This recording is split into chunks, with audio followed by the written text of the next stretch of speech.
Bonjour à toutes et à tous, ça n'aura échappé à personne, on est en plein dans la période des fêtes, la période des repas bien chargés et bien arrosés. L'occasion comme une autre de parler huile essentielle, surtout si ça peut nous aider à limiter les dégâts. Le premier conseil qu'on pourrait donner, c'est bien évidemment d'éviter les excès. Bon, ok, ce conseil, on l'oublie. Le deuxième conseil qu'on pourrait donner, c'est d'utiliser une bouillotte. En effet, la bouillotte est certainement la chose la plus simple que l'on puisse faire pour son foie. Le foie est une véritable usine chimique qui a besoin de chaleur pour fonctionner. C'est donc pas idiot de lui apporter un petit coup de main pendant cette période où il va être très sollicité. Pour ce faire, on mettra une bouillotte sur le foie au moment du coucher, on la gardera 20 minutes.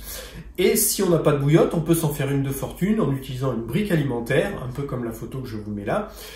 On déplie les quatre coins, on met un petit peu d'eau chaude et puis on l'applique sur le foie. Attention, l'idée c'est pas de se brûler, il faut que ce soit chaud mais pas que ça brûle. Si maintenant on veut utiliser des huiles essentielles, on va par exemple penser à l'huile essentielle de citron. L'huile essentielle de citron n'est pas vraiment une huile essentielle à proprement parler, c'est plutôt une essence, puisqu'obtenue par expression à froid de son zeste. On prendra 2 gouttes sur la langue, 1 à 2 fois par jour.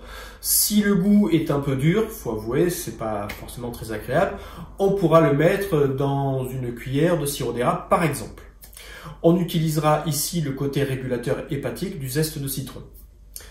Une autre huile essentielle est intéressante, c'est le romarin à verbenone. Et là, je dis bien romarin à verbenone parce que le romarin a plusieurs chémotypes. Ici, je parle bien du romarin à verbenone. Et comme le verbenone est un cétone, on prendra soin de demander un avis médical pour les personnes enceintes, allaitantes ou de moins de 7 ans. Contrairement au citron, ici, le romarin à verbenone, on va le prendre par voie cutanée, c'est-à-dire qu'on va mettre 2 gouttes dans de l'huile végétale et on massera la région du foie 1 à 2 fois par jour. On pourra faire ça quelques jours pendant les fêtes et on évitera toute utilisation prolongée.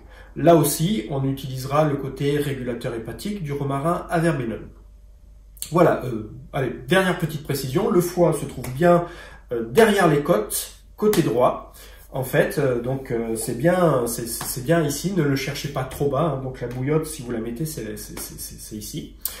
Voilà, c'était juste une petite vidéo pour vous donner quelques petits conseils pratiques pour passer ces fêtes. Quant à moi, je vous souhaite à toutes et à tous de bonnes fêtes de fin d'année et je vous retrouve l'année prochaine pour de nouvelles vidéos.